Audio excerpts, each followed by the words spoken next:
بسم اللہ الرحمن الرحیم۔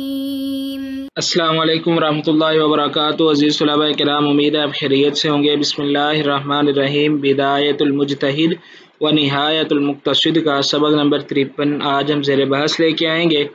آج کے سبق کا عنوان کتاب النکاح الباب الثانی الرکن الثانی سے الفصل الثالث کی تفصیل میں سے الموضوع السادس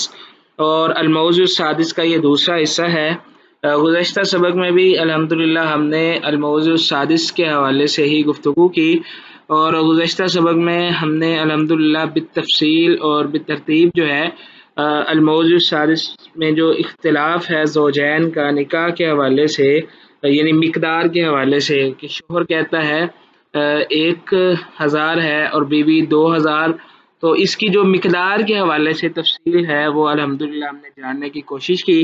اور اس تفصیل میں ہم نے یہ بھی جاننے کی کوشش کی کہ فقہا کا اس بارے میں رد عمل کیا ہے اور کیا حکم اور رہنمائی ہے۔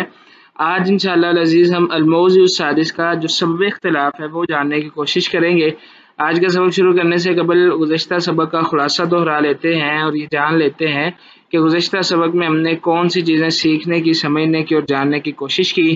گزشتہ سبق میں ہم نے الباب الثانی سے الرکن الثانی اور الرکن الثانی سے الفصل الثالث کی تفصیل میں سے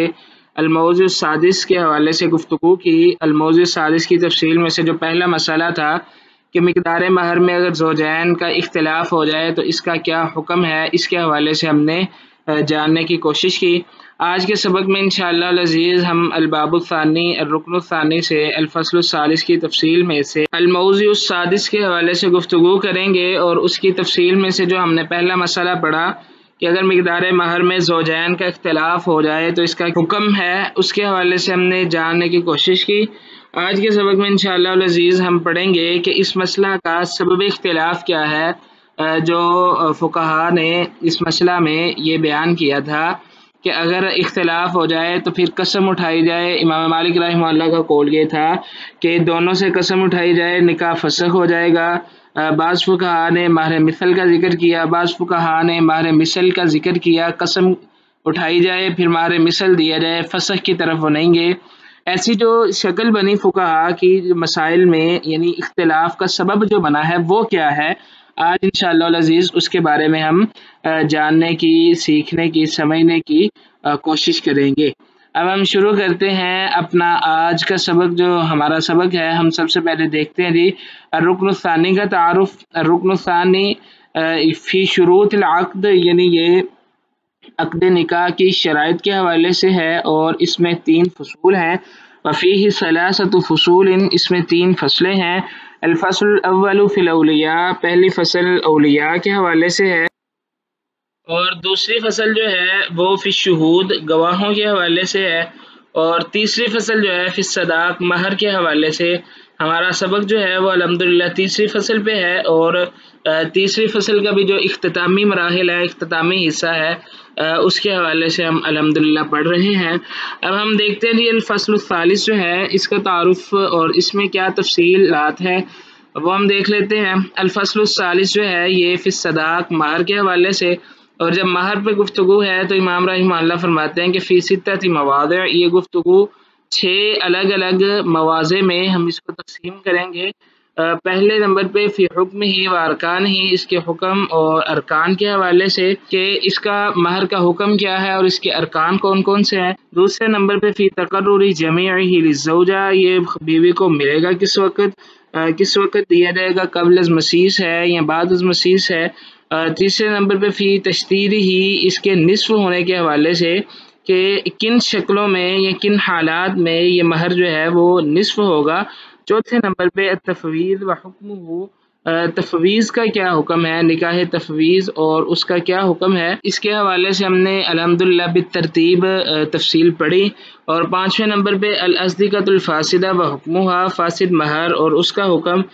اس میں آگے پھر امام رحمہ اللہ نے 5 مسائل ذکر کیے، ان کو بھی الحمدللہ ہم نے بالترتیب اور بالتفصیل جاننے کی کوشش کی۔ اور 6 نمبر پہ فی اختلاف الزوجین فی الصداق، اگر مہر میں زوجین کا اختلاف ہو جائے تو ایسی صورتحال میں کیا حکم ہے، اس کے حوالے سے الحمدللہ ہم پڑھ رہے ہیں۔ گزشتہ سبق میں اس کا جو پہلا مسئلہ ہے، جو اختلاف ہے، وہ الحمدللہ ہم پڑھ چکے ہیں بالتفصیل۔ آج کے سبق میں انشاءاللہ العزیز اسی سے متعلقہ جو سبب اختلاف ہے وہ جاننے کی کوشش کریں گے۔ آگے ہم دیکھتے ہیں جی الموضوع السادس کا تعارف۔ موضوع السادس میں امام رحمہ اللہ نے یہ بیان کیا کہ فی اختلاف الزوجین، یہ زوجین کے اختلاف کے سلسلے میں ہے، اور زوجین کا جو اختلاف ہے اس کی شکلیں بن سکتی ہیں۔ پہلے نمبر پہ اس کی یہ ہے کہ ان یکون فی القبض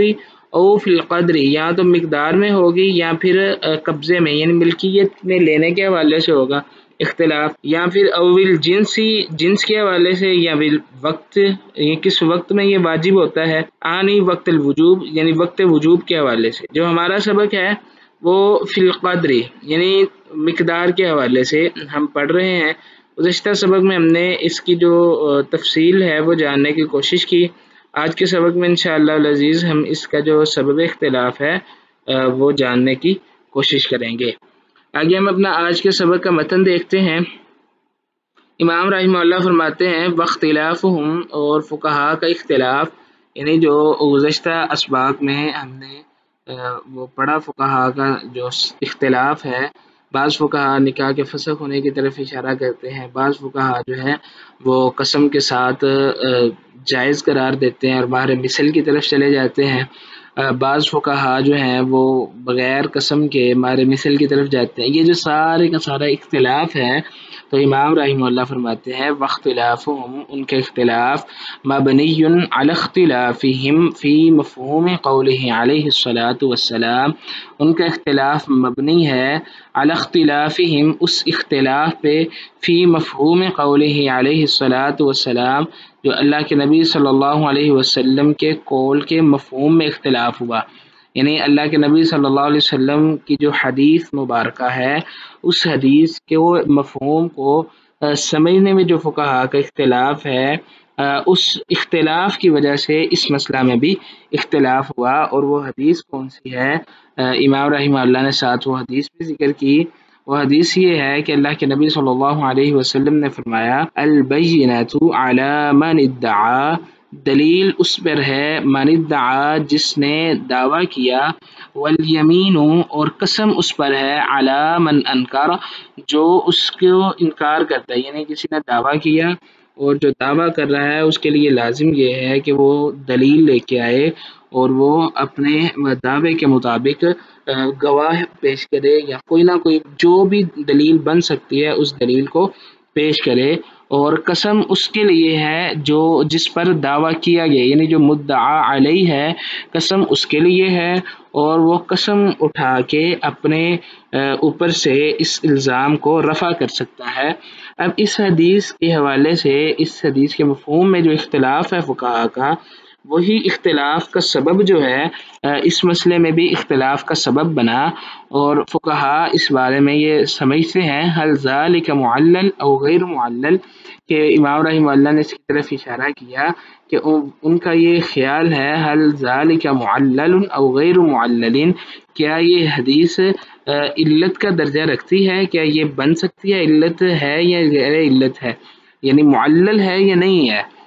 فمن قال، جس نے یہ کہا کہ معلل، یہ حدیث علت کا درجہ رکھتی ہے، اسی سے ہم دیکھیں گے تو ان کا کہنا یہ ہے یحلف ابداً،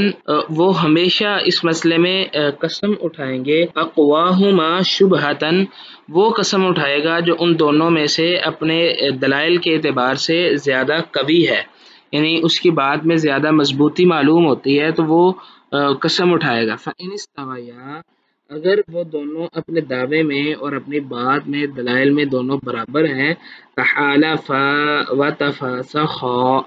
تو ان دونوں سے قسم لے لی جائے گی اور دونوں کا نکاح جو ہے وہ فسخ ہو جائے گا۔ عزیز طلباء کرام، یہاں پہ اس حدیث کا مفہوم اور پس منظر کو بھی دیکھیے اور پھر اس کے مطابق اس مسئلے کو سمجھنے کی کوشش کیجیے۔ اس حدیث کا جو مفہوم ہے وہ یہ ہے، اس حدیث کی شروع میں جو بات آتی ہے وہ کچھ اس طرح ہے کہ لو یعطی الناس بدعواہم، اگر لوگوں کو ان کے دعووں کے مطابق دے دیا جائے، تو لوگ جو ہیں لدعا رجال اموال قوم ودمائهم، تو لوگوں کے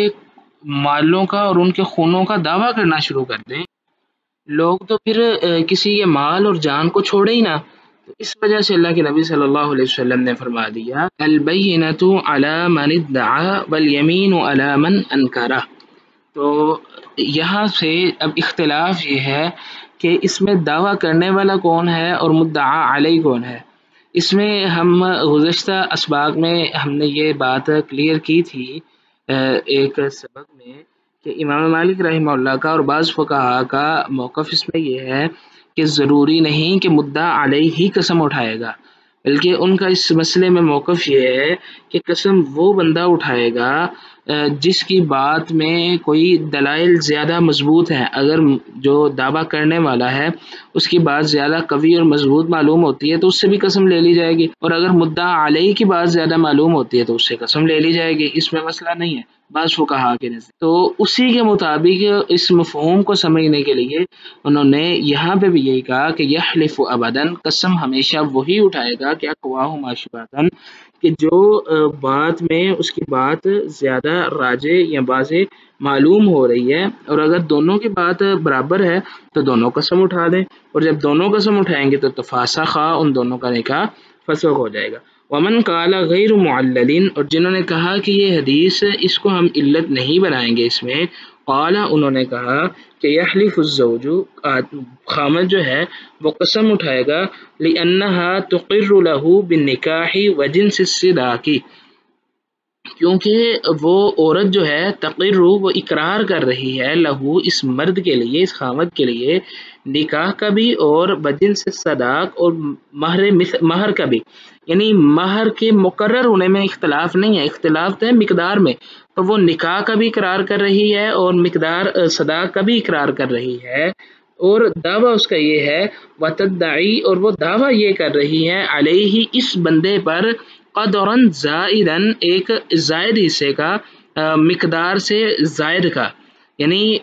مہر میں بھی اختلاف نہیں ہے، نکاح میں بھی اختلاف نہیں ہے، اختلاف قدر زائد میں ہے، فہو مدعا علیہ، تو وہ مرد جو ہے وہ مدعا علیہ بن چکا ہے، یعنی اس پر دعویٰ کیا جا رہا ہے، اور جب اس پر دعویٰ کیا جا رہا ہے تو یحلف الزوج، تو وہ خامد جو ہے وہ قسم اٹھائے گا۔ وقیل ایضاً، اور اسی طرح یہ بھی کہا گیا ہے، یعنی بعض فقہا نے یہ کہا ہے کہ یہ تحالفان ابدا، وہ دونوں ہمیشہ وہ دونوں قسم اٹھائیں گے، لأن کل واحد، کیوں، اس کی وجہ یہ ہے کہ ان میں سے ہر ایک، یعنی مرد بھی اور عورت بھی، زوج بھی اور زوجہ بھی، ہر ایک، منہما، ان میں سے، مدعا علیہ، کیونکہ ان میں سے ہر ایک جو ہے وہ مدعا علیہ ہے، یعنی بیک وقت وہ دونوں دعوے دار بھی ہیں اور ایسے بھی ہیں جن پر دعویٰ کیا گیا ہے۔ عورت کا دعویٰ یہ ہے کہ میرا مہر زیادہ مقرر کیا گیا، تو مدعا علیہ جو ہے وہ مرد ہے، اور مرد کا دعویٰ یہ ہے کہ میں نے مہر کم مقرر کیا، تو مدعا علیہ جو ہے وہ عورت ہے۔ تو اس وقت دونوں جو مرد اور عورت ہیں، یعنی زوجین ہیں، وہ دونوں اس شکل میں مدعا علیہ بن رہے ہیں۔ وذالک، اور یہ بات جو ہے ان کے ہاں ہے، ان فقہا کے ہاں، من لم یراعی الاشباہ، جو اشباہ و نظائر کے حوالے سے خیال نہیں کرتے۔ والخلاف فی ذالک فی المذہب، اور مذہب میں اس کے خلاف جو اختلاف پایا جاتا ہے وہ یہ ہے، المذہب سے مراد یہاں پہ مذہب مالکی ہے، امام مالک رحمہ اللہ کا مذہب۔ ومن قال، اور جس نے یہ کہا، القول قولها الی مہر المثلی، القول قولها، بات اس عورت کی بات ہوگی، ہاں ضمیر عورت کی طرف اس کا مرجع ہے، کہ عورت جو بات ہے وہ عورت کی بات مانی جائے گی، الی مہر المثلی، جب تک عورت کا مطالبہ مہر مثل تک ہو، والقول، اور بات اس معاملے میں، قولہ، اس مرد کی بات ہوگی، وہ ضمیر اس خامد کی طرف اس کا مرجع ہے، اس خامد کی بات ہوگی، فی ما زاد علی مہر المثلی، اگر دعویٰ مہر مثل سے زائد ہو، یعنی اگر عورت کا دعویٰ مہر مثل کے برابر ہے یا اس کے اندر ہے، مہر مثل کی مقدار کے سے کم ہے، تو پھر عورت کی بات مان لی جائے گی، اور اگر زائد ہے تو پھر مرد کی بات مان لی جائے گی۔ رعا، انہوں نے یہ خیال کیا ہے کہ انہما لا یستویان ابدا فی الدعوی، کیونکہ یہ دونوں کبھی بھی برابر نہیں ہو سکتے فی الدعوی اپنے دعویٰ میں۔ تو جب یہ برابر نہیں ہے تو پھر اس کا حل یہ ہے کہ اگر مہر مثل کو ہم معیار بنا لیں، مہر مثل سے زائد ہو تو مرد کو ہم مان لیں، مرد کی بات راجع ہو جائے گی، اور اگر مہر مثل سے کم ہو تو عورت کی بات کو مان لیں، وہ اس کا دعویٰ جو ہے وہ درست ہو جائے گا۔ بلکہ یکون احدہما، ان دونوں میں سے کوئی ایک جو ہے، ولا بدہ، اور لازمی طور پہ ایسا ہے کہ اقوا شبہتن، کہ وہ لازمی طور پہ وہ اپنے دلائل کے اعتبار سے مضبوط ہوگا، وذالک، اور یہ انہ لا یخلو دعواہا من ان یکون فیما یعادل صداق مثلہا، اور یہ جو ہے یہ نہیں خالی ہوگا اس عورت کا دعویٰ، ان یکون فیما، کہ وہ ہو اس کے مطابق، یعادل صداق مثلیہ، جو مہر مثل کے مطابق ہو، فما دونہ، یا اس سے کم ہو، فیکون القول قولها، تو اس وقت بات جو ہے وہ عورت کی مانی جائے گی۔ یعنی دعویٰ اس عورت کا نہیں خالی ہوتا ہے اس بات سے کہ وہ مہر مثل کے مطابق ہو یا اس سے کم ہو، اگر تو مہر مثل کے مطابق ہوا یا اس سے کم ہوا تو پھر بات عورت کی مانی جائے گی۔ او یکونا، یا پھر عورت کا دعویٰ اس شکل کا ہوگا، یعنی یہ عورت کے دعوے کی بات ہو رہی ہے نا، ایک دعویٰ یہ ہے کہ وہ مہر مثل یا اس سے کم کا ہو، ایسی صورت میں عورت کی بات اور دعویٰ برحق اور درست ہے وہ مان لیا جائے گا۔ او یکونا، یا پھر یہ دعویٰ جو ہے فیما، اس میں ہوگا، فوق ذالک، جو اس سے زائد ہے، ذالک سے مراد مہر مثل سے زائد ہے، فیکون القول، تو اس وقت قول جو ہے وہ قول وہ مرد کا قول جو ہے وہ راجع ہوگا، جو مرد دعویٰ کر رہا ہے، یہ مرد کی جو بات ہے وہی درست ہوگی۔ وسبب اختلافی، اور جو سبب اختلاف ہے، مالکن والشافعی فی التفاسخ بعد التحالف والرجوع الى صداق المثلی، جو سبب اختلاف ہے امام مالک رحمہ اللہ کا، امام شافعی رحمہ اللہ کا، فی التفاسخ، نکاح کے فسخ ہونے کے حوالے سے، بعد التحالف، اور حلف اٹھانے کے بعد، اور لوٹ جانا، والرجوع، اور ان کا لوٹا دیا جانا، الی صداق المثلی، مہر مثل کی طرف، یعنی امام مالک رحمہ اللہ جو ہیں وہ قسم اٹھانے کے بعد وہ اس کو لوٹا دیتے ہیں فسخ ہونے کی طرف، یعنی یہ نکاح ختم ہو گیا، اور امام شافعی رحمہ اللہ جو ہیں وہ قسم دونوں سے قسم لینے کے بعد مہر مثل کی طرف اس کو لوٹاتے ہیں۔ تو اس کا جو اختلاف ہے اس کا کیا سبب ہے وہ امام رحمہ اللہ بیان کرتے ہیں، ہوا وہ یہ ہے کہ حل یشبہ النکاح بالبیع فی ذلک، کیا تشبیہ دی جائے گی نکاح کو بالبیع، بیع کے ساتھ، فی ذلک، اس مسئلے میں، ام لیست یشبہ، یا اس میں ایسی تشبیہ نہیں دی جائے گی، یعنی اس کو بیع کے ساتھ تشبیہ نہیں دی جائے گی۔ فمن قال، جس نے یہ کہا کہ یشبہ، اس کو تشبیہ دی جائے گی، قال، انہوں نے کہا بالتفاسخ، تو پھر یہ نکاح فسخ ہو جائے گا۔ اس کی وجہ یہ ہے کہ بیع میں جب ایک ثمن اور عوض، جو قیمت کے بدلے میں چیز ہے، جب یہ دونوں درست نہیں ہوں گی تو وہ بیع جو ہے وہ فسخ ہو جائے گی۔ تو یہی شکل یہاں پہ بھی ہے کہ اگر یہ مہر درست نہیں تو پھر یہ فسخ ہو جائے گا، یعنی فسخ کی طرف چلا جائے گا۔ ومن قال، اور جنہوں نے یہ کہا کہ لا یشبہ، اس کو تشبیہ نہیں دی جائے گی، لأن الصداق، کیونکہ مہر جو ہے، لیس من شرط صحت العقد، وہ عقد نکاح کی صحت کی شرائط میں سے نہیں ہے، یعنی کہ ایسی شرط نہیں ہے کہ اگر وہ فوری طور پہ مقرر نہ کیا جائے یا اس کا تعین نہ کیا جائے تو نکاح فسخ ہو جائے گا، ایسی شرائط میں سے نہیں ہے، یعنی عقد نکاح کی صحت میں سے یہ شرط نہیں ہے۔ قال، انہوں نے کہا بصداق المثلی، تو پھر یہ مہر مثل ہوگا بعد التحالفی، قسم اٹھانے کے بعد، یعنی اب ان دونوں نے قسم اٹھا لی ہے، وہ اپنے دعوے میں سچا ہے، وہ اپنی بات میں سچا ہے، دونوں نے قسم اٹھا لی ہے، تو پھر اب جو ہے وہ مہر مثل ہوگا۔ وَكَذَلِكَ، اور اسی طرح، من زعم، جنہوں نے گمان کیا، من اصحاب مالک، اصحاب مالک میں سے، یعنی امام مالک رحمہ اللہ کے جو ماننے والے ہیں ان میں سے، یعنی فقہ مالکی کے جو اصحاب ہیں ان کا یہ اختلاف اور گمان ہے، انہو، بے شک، لا یجوز لہما، نہیں ہے جائز ان دونوں کے لیے، یعنی اس مرد اور عورت کے لیے، بعد التحالفی، قسم اٹھا لینے کے بعد، جب انہوں نے اس مسئلے میں ان دونوں نے قسمیں اٹھا لی بیک وقت، مرد نے بھی قسم اٹھا کے کہہ دیا کہ میں اپنے دعوے میں سچا ہوں، عورت نے بھی کہہ دیا کہ میں اپنے دعوے میں سچا ہوں، ان دونوں نے قسم اٹھا لی، تو پھر ان کے لیے یہ بات جائز نہیں ہے کہ ان یتراضیا، کہ وہ دونوں راضی ہو جائیں، علی شیء کسی چیز پر، ولا ان یرجع احدہما الی قول الاخر، اور نہ ہی کوئی لوٹے ان میں سے کوئی ایک قول الآخر دوسرے کی بات کی طرف۔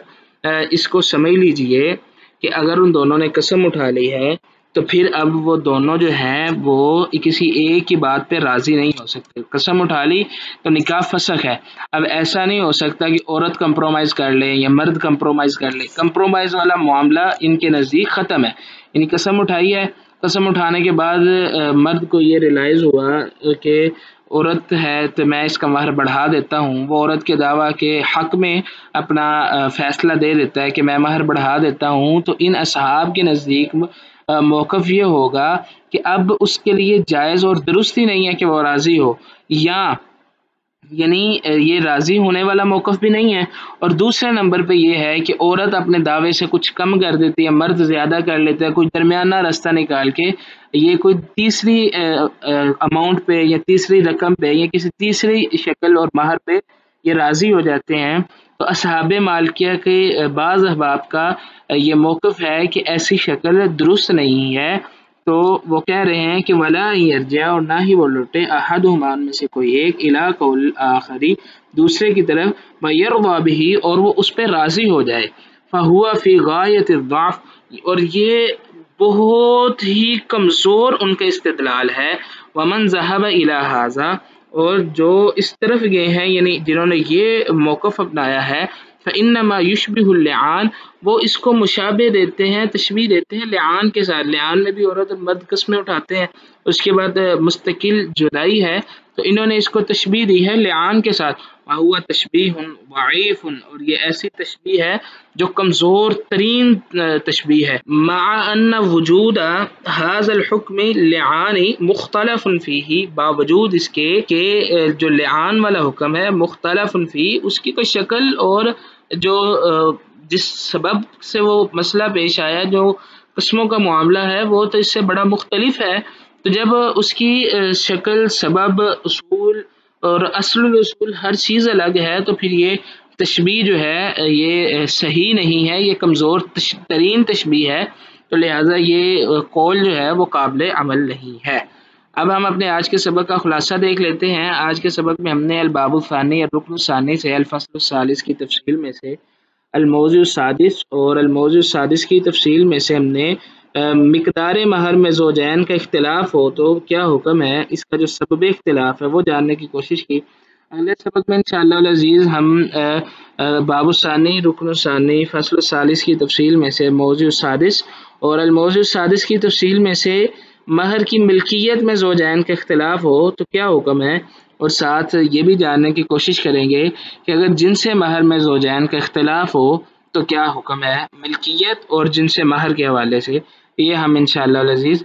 کوشش کریں گے اگلے سبق میں کہ ہم اس کے بارے میں تفصیل سے گفتگو کر سکیں۔ اگلے سبق سے پہلے آپ یہ سوال حل کریں کہ سوال یہ ہے